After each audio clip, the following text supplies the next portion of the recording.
Mayor Walt Maddox. Good day, sir. I hope you're doing well. Welcome into the game in Tuscaloosa.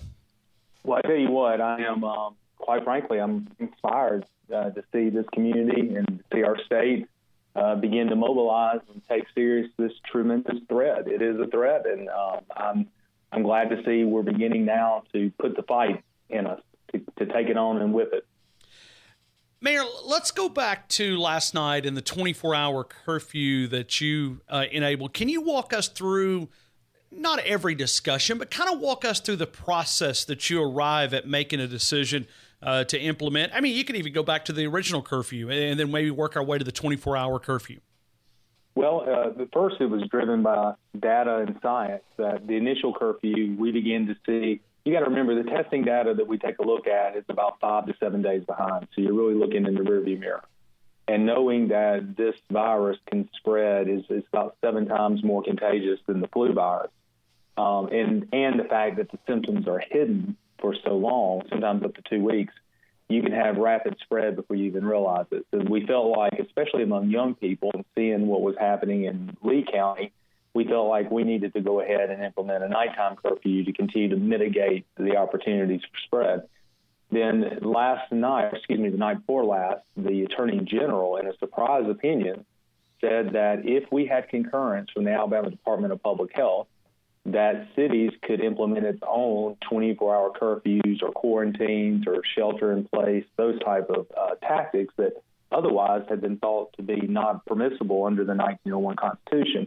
And to the governor's credit, she blessed that. And so for me, I said, okay, now we have some tools. Then yesterday morning, it was almost, I say this because I share a little bit of my faith. Thursday morning, I was driving, or Wednesday morning, I was driving in, and I asked God for a sign. What do I need to do? And late the evening, the University of Alabama Systems asked me if our team would like a briefing from Dr. Jenny Moranzo, who is heading up the infectious disease for UAB, is a national leader in the research for a cure to this, and serves on the governor's team. Early Thursday morning, she briefed our team, and the stats coming from UAB were scary. 50% of the patients that were in the hospital itself for coronavirus were on ventilators. They had to create another ICU wing to deal with it.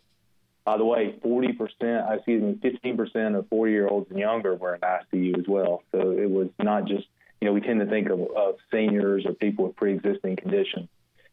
Then later that morning, I had a briefing by DCH on bed capacity, and we look at a 5% infection rate, not hospital rate, just infection rate.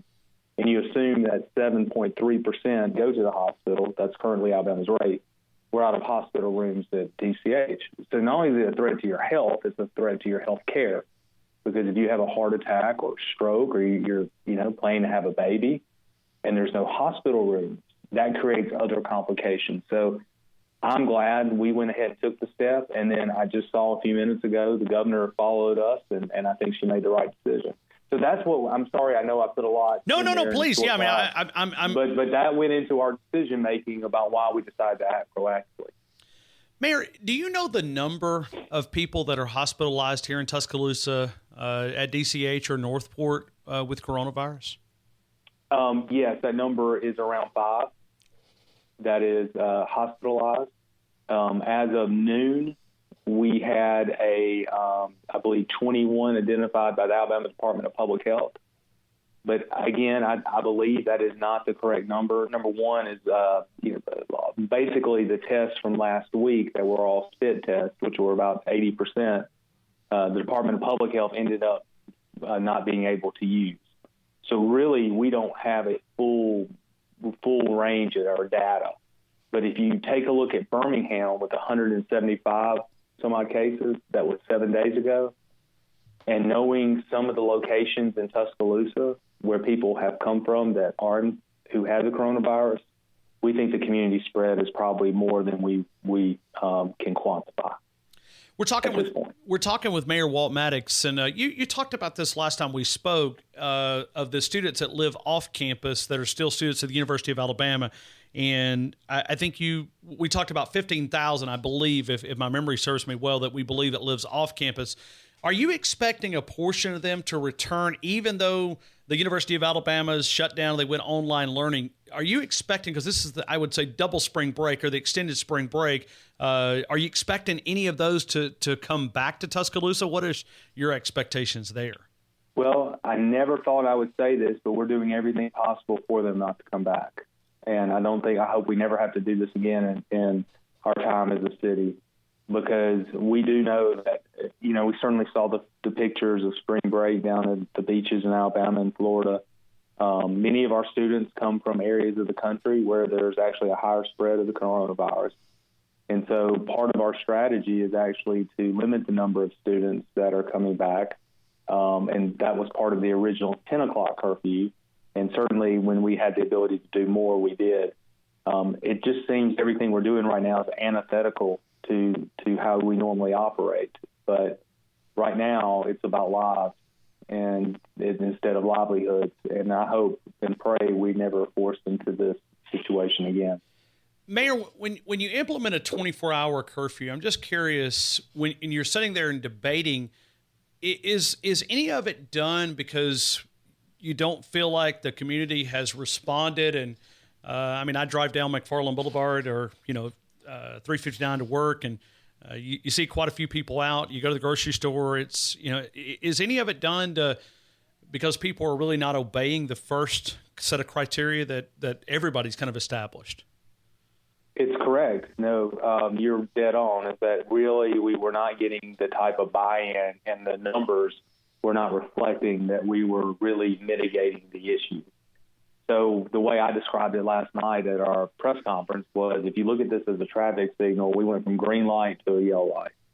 And so this is what we announced as the intermediate step. Now, the red light would be the shelter in place, which would be, basically everything closed. Right now, this is mainly what I would say a retail closing and a severe public space limitation. The next closing would be very draconian, but we would have to do it because my first priority is health, safety, and welfare. And if we don't have a healthcare system, we can't provide help. Ultimately, I get asked this question, well, how is the police going to enforce it? Well, ultimately, The police will never be able to fully enforce this. But what we do know is that 90% of people follow the law because it's the law. They do it because it's the right thing. And so if 90% do that, then we will dramatically flatten the curve. Because in Tuscaloosa, if we have a 5% infection rate, we're probably talking about 2,000 plus people going into the hospital. We would rather those 2,000 plus people go in over 3 months instead of go in over 3 weeks. That's the difference. And the way I try to use a good metaphor that as a football fan makes a lot of sense to me, if we try to get everyone into Bryant-Denny Stadium, we try to get 100,000 people into Bryant-Denny Stadium in 1 hour, it would be jammed up. People couldn't get in. Lines would be long. You wouldn't be able to get your Coke and go sit down. But if we do it over 3 hours, there's not a problem. That's what flattening the curve is. We're just spreading out the number over a given time period. And so if we think of it that way, that's why it's important to flatten the curve. You're probably still going to have the same amount of people getting this. But if we do it over time, it's like the flu virus. That's why the flu virus doesn't overwhelm us, because we have immunity, there's strains of it, there's immunizations, and we're able to take it over time. The sneaky thing about this coronavirus is that you're spreading it and you don't even know you're sick. And that's why it forces this mass number of people entering into your healthcare system. We're talking with Mayor Walt Maddox right here in Tuscaloosa as we were talking about this 24-hour curfew. Mayor, and I'm sure this is something that maybe would be a better question for the chief of police. But how do you define? I know the 90% that you talked about will obey the laws that you have implemented. But that 10%, how will you define if they're going to essential places? I mean, is it just going to be a matter of trust? Or, you're looking in the car and seeing, well, he's got a gallon of milk, he's good. How do you define that? Well, it's going to put a great amount of pressure on our police department, but it's the only alternative that we have in this case. But there's, Ronald Reagan, I think it was actually a Russian phrase, and Ronald Reagan made it truly popular. He said, trust but verify. And what we will be doing is, the police, we keep copious notes. Those notes are presented in our system. And we continually pull over Ryan Fowler, who's going to get milk, 7 days a week. Sure. I think we're going to get a little suspicious of Ryan doing that. And our goal is not to write tickets. In fact, the worst thing we want to do is put someone in jail because we're exposing ourselves. If 90% or even if 80% do follow the law, we are going to flatten that curve. And then those that choose to disobey it, you do so at your own risk. It's kind of like speeding, and that's probably a bad analogy, but blame it on my mind and not my heart. But if you speed, at some point you're going to get a ticket. And generally you'll slow down. I think this is the same way. You may get away with it a few times, but eventually you're going to get caught, and there's going to be a penalty for it. Mayor, I go back to a couple of different things, and I want to go back to the red light. And you've used it in the conversation. You used it last night in your press conference. Are you considering the red light at all? I am. I don't think today will be the day we do that. Today's numbers have been pretty stable. I'll get an afternoon update. We're following UAB's numbers carefully for this reason. Birmingham is about 7 to 10 days ahead of us. And so in our briefing yesterday, Dr. Mazzano warned us to begin taking more extreme measures because they wish they would have.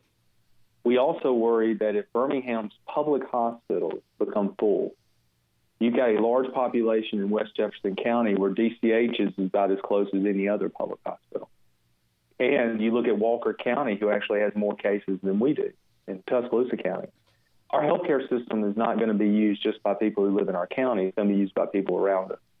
So as those numbers, we're going to continue to monitor what we call PUIs, people under investigation that come into the hospital. And if that PUI number jumps, today there was a number that was in, near 20, but let's say that number jumps to 80 or 100. It doesn't mean you have 100 people with coronavirus, but you've got 100 people that you suspect have it. And normally in your hospital, you might have 2 or 3 people with some sort of infectious disease. Then, you might go to a red light because you've reached that tipping point. None of us want to do it. But if it's to make certain if something happened to my dad, he could be able to go to the hospital, then I think we would all want it to happen because this really is about our children and our parents and our grandchildren. This is why we're doing this. This is real serious stuff. Well, to add back to the emergency room that we have here at DCH, I think we serve 6 counties that a lot of patients come in. It's a level 2 trauma center that serves the community outside of Tuscaloosa County. And at one time, I don't know where this ranks now, but it was one of the busiest emergency rooms in the state of Alabama. And I don't know if those numbers are still, and I'm not talking about trauma patients, just the general emergency number of patients that come through the emergency room. So this serves a great big population. I think it's around 6 counties, if I'm not mistaken. Yeah, it does, and they do an amazing job. And let me just say, the frontline people, the entire DCH team has been unbelievable. And I think about the people out there at that testing center who literally kiss their families bye, and they're putting themselves at risk to make certain we're safe. And at some point, I hope we recognize those frontline people. I think about our first responders out there. And by the way, we have about 10 days of protective personal equipment. UAB has about 10 days. DCH has about 2 weeks. The supply chain is drying up. And that's another reason why we went ahead and implemented the measures we did, because we wanted to make certain that we gave ourselves as much time to flatten this curve so we don't run out of materials. Because if we do, then you really begin to see the spread. And you notice, and I don't know New York's numbers, but I've noticed Italy's numbers, where those most impacted are your healthcare providers and your first responders. And we can't begin to lose people as we engage. Ryan, this is not going to be. Stephanie and I were talking about this late last night. We got to buckle down and know we're in a 90 to 120 event. 90 days to 120 days. This is going to be long. It's going to be hard. It's going to be a slog. But our generation that's having to deal with this. I think about the generations before us who had to deal with World War I or World War II or the Korean War or Vietnam War or even the 91 Gulf War. Our sacrifice pales in comparison to what they had to do to give up their own lives. Sure. So to me, yes, this is hard. It's tough, but we're not in a foxhole. We're not in a jungle in Saipan. We're not fighting the Viet Cong. We still get to take this on in some relative comfort. And let's all engage in this national sacrifice to make certain that our parents, our grandparents, our children are protected. Mayor, the final question, and I look at businesses, I look at people that are on the low end of the economic status, the department stores and that are going to be closing tomorrow at 5 o'clock. I think about those workers. I mean, they're going to work, and the reason why they're exposing themselves is they have to feed their family. The concern that I have is for those individuals that don't have vacation time, don't have sick time, don't have the benefit of going to a savings account and being able to buy up supplies or food or whatever. Because now we've pretty much put those guys in the unemployment line. What is the level there? Because I mean I can only imagine the decision making. You're sitting there weighing all these pros and cons, and you're having to make the big decision. And I think about those individuals. I cannot get my mind off the people at that low end of the spectrum. It makes you want to throw up. I mean, it crushes your soul. I mean, you know what this means, and it's making the worst. It's making the least worst decisions, what I've called it. But the way that I've tried to reconcile it is that you have to choose lives over livelihood every single day.